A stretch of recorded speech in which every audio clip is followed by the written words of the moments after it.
vais parler de trois choses. Le premier, c'est que Noël n'est pas un souvenir. Ce n'est pas se rappeler ce qui s'est passé il y a 2015 ans. C'est l'actualité.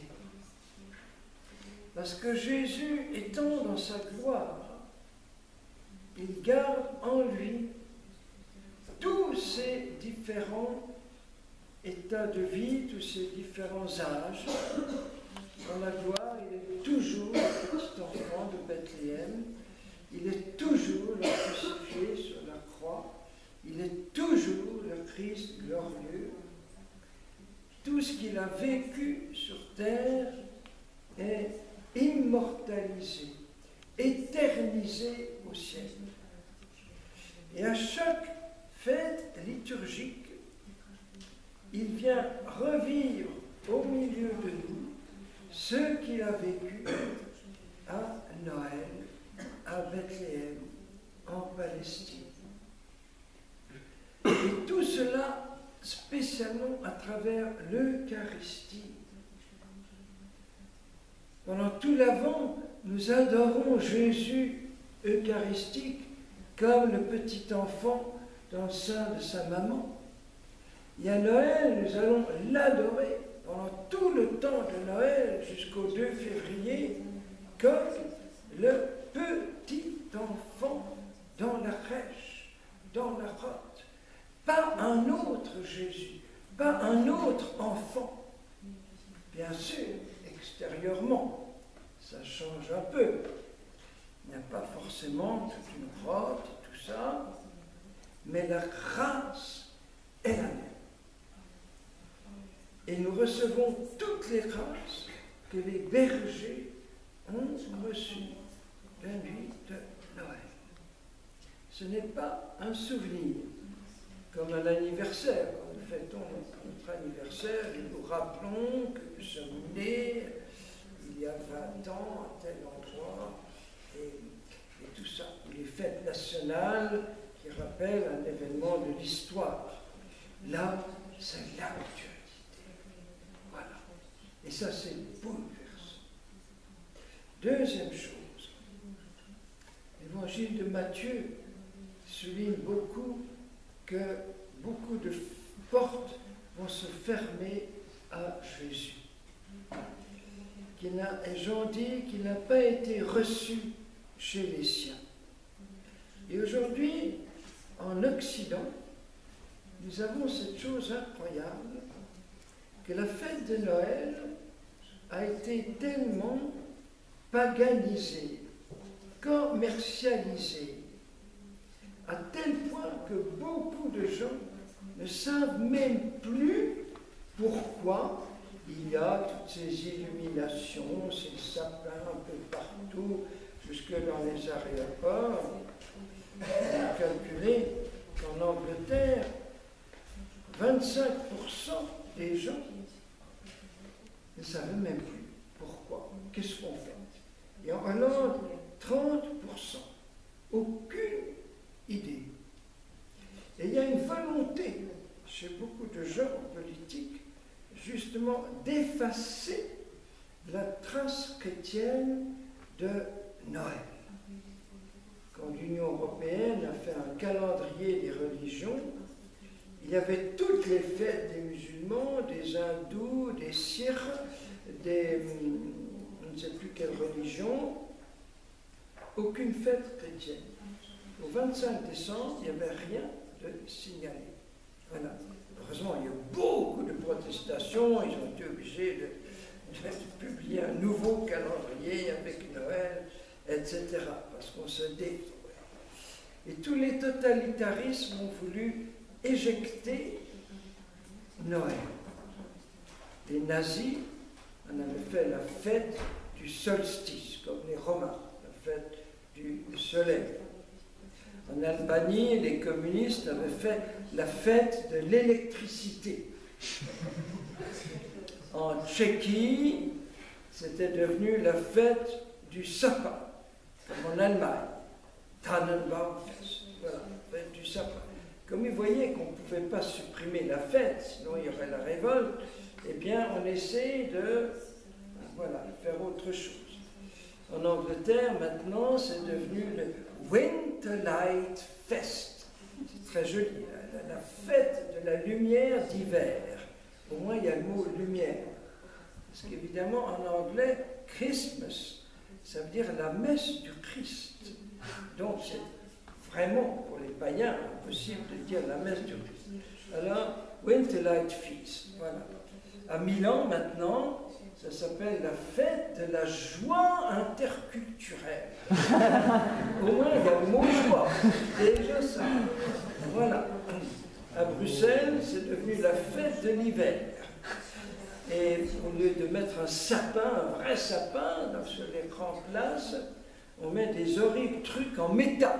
Parce qu'on trouve même le sapin, c'est trop chrétien. Donc, il faut supprimer ça.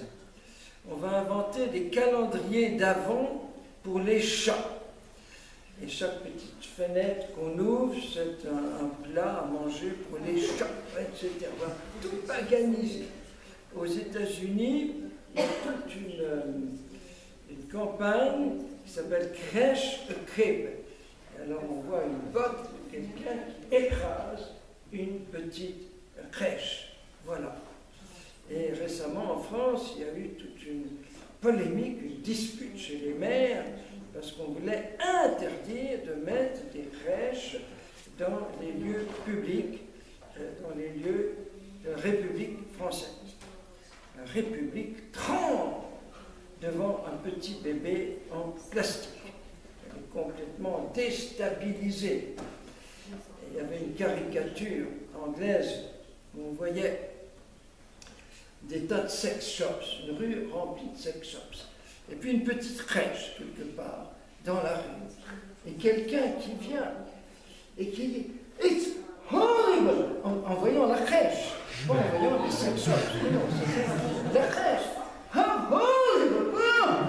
Tu vois, un petit enfant dans la paille, voilà. Et donc on veut interdire les crèches, parce que ça dérange. Vous voyez? Et alors, ça fait beaucoup d'argent, c'est le commerce, etc., etc. La télévision française, France Culture, la radio nationale a supprimé maintenant la messe de minuit, etc. Et on a raison d'avoir peur de ce petit enfant. Parce que les païens qui ne veulent pas entendre parler de Jésus, ils pressentent que ce petit bébé est très très dangereux. Parce que c'est lui un jour qui va les juger. Ce que tu n'as pas fait au plus petit dans tes frères, c'est à moi que tu l'as pas fait. J'étais un petit bébé dans le sein de sa maman et tu n'as pas voulu m'accueillir. Et c'est moi. Donc c'est impressionnant de voir des gouvernements qui ont peur de petites crèches en bois ou en plastique ou en terre cuite, des petits santons de Provence. C'est tellement impressionnant. Voyez. Et en ce moment, tout le monde parle en France, c'est les news, de la sortie du 7e épisode de Star Wars, la guerre des étoiles. Alors, tous les journaux parlent de ça, la télé parle de ça, le grand événement pour Noël, c'est cette sortie du 7e épisode. Je ne sais pas si en Pologne, il y a aussi ce film par épisode depuis déjà 30-40 ans. Voilà. Et qui fait un argent fou. Depuis 35 ans, ça a rapporté 27 milliards de dollars. Voilà. Commerce à fond. Comme Harry Potter, le dernier numéro qui a rapporté 8 milliards de dollars. Et les gens faisaient la queue à minuit pour acheter le dernier Harry Potter, à minuit. Ils n'allaient pas à la messe à minuit. Ils allaient acheter le dernier Harry Potter. Comme si Harry Potter était le sauveur du monde. Il allait changer le monde, transformer le monde. Et bien qu'il y ait des choses très positives, quelquefois dans ces films, on peut décoder des traces, disons, des annonces un peu de l'évangile, dans Star Wars. Comme vous savez, il y a Yoda, le maître, les chevaliers Jedi, tout ça. Mais ce n'est pas Yoda qui va sauver le monde. Je m'excuse, ce n'est pas lui. Voilà. Quoique les Jedi sont assez formidables, c'est des chevaliers qui doivent renoncer à leur passion, doivent renoncer à se marier pour être totalement au service du bien. Des belles choses, le bien et le mal, le bon côté de la force, etc. Voilà. Mais la force, c'est la faiblesse d'un petit enfant. Et voilà. Et voilà. Et nous ne serons pas sauvés non plus par Darth Vader, je ne sais pas comment on prononce en français, Darth Vador, je ne sais pas comment. Quoiqu'il se sacrifie pour sauver son fils, et son fils Luke, qui va refuser d'employer la force pour tuer son père, etc. Il y a des petites choses intéressantes, le bien et le mal. Voilà. Mais enfin, ce n'est pas eux qui vont nous sauver, je m'excuse. Et en France, on parle beaucoup plus de Star Wars que de Jésus.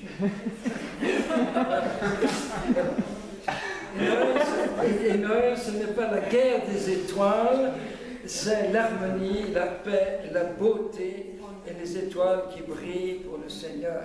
Voilà. Pas la guerre des étoiles.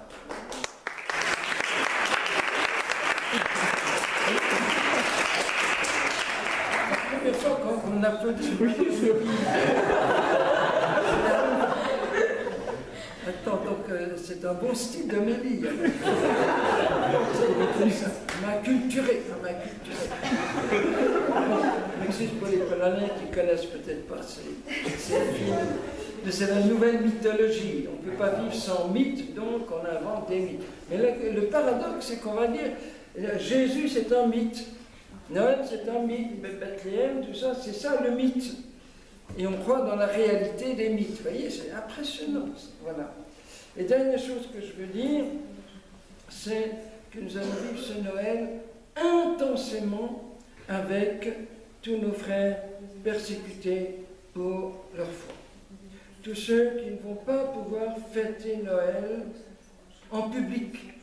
Je pense entre autres à ces milliers de musulmans devenus chrétiens et qui ne peuvent pas aller à la messe, qui ne peuvent pas entrer dans une église parce qu'ils risquent d'être tués ou toute leur famille tuée. Ils doivent se cacher.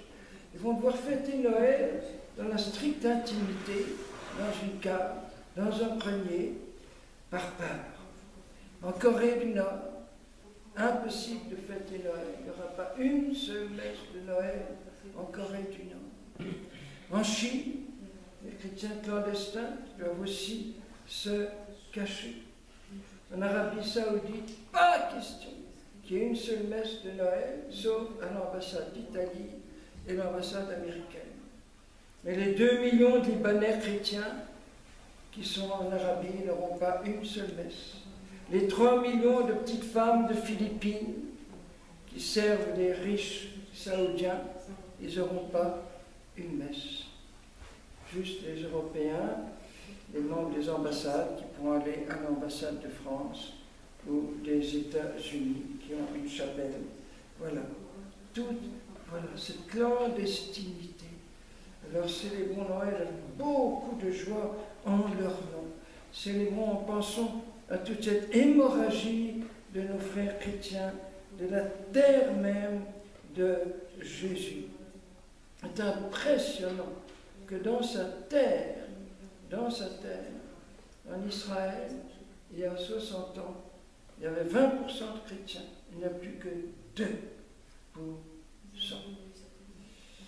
Il y avait 90% de familles chrétiennes.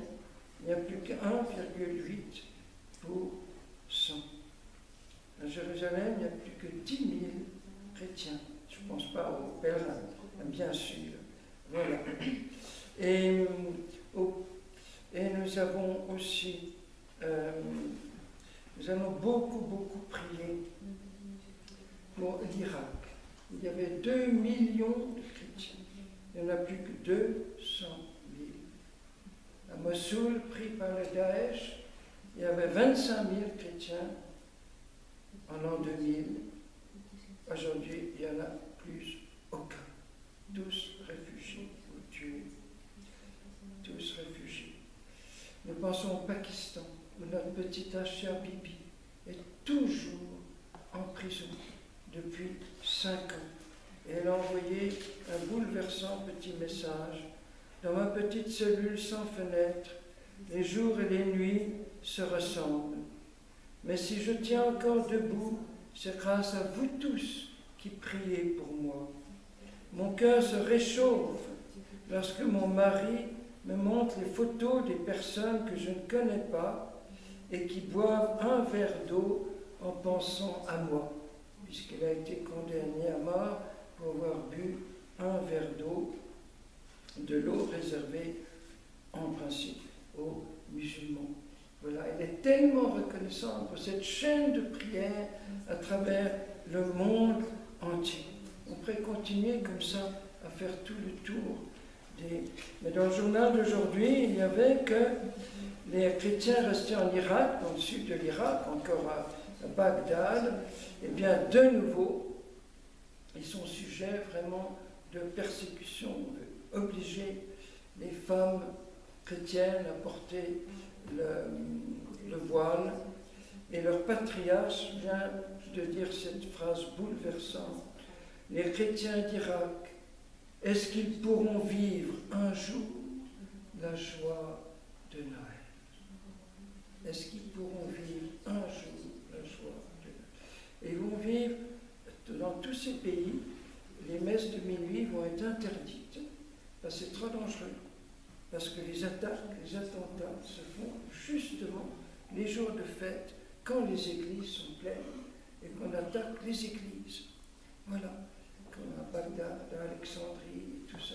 Et donc eux aussi, ils pourront fêter Noël encore, mais pas la nuit, parce que c'est trop dangereux. Et le patriarche termine en disant que les chrétiens ne peuvent plus vivre comme chrétiens dans leur propre pays où ils sont présents depuis 19 siècles. Mais nous ne céderons pas face à l'injustice. Au contraire, nous allons rester attachés à notre terre, à notre pays. Nous allons continuer à vivre notre amour pour nos concitoyens, tout simplement parce qu'ils s'en vont se Noël vraiment avec d'autant plus de ferveur que ne le peuvent pas ou ne peuvent pas publiquement. Amen.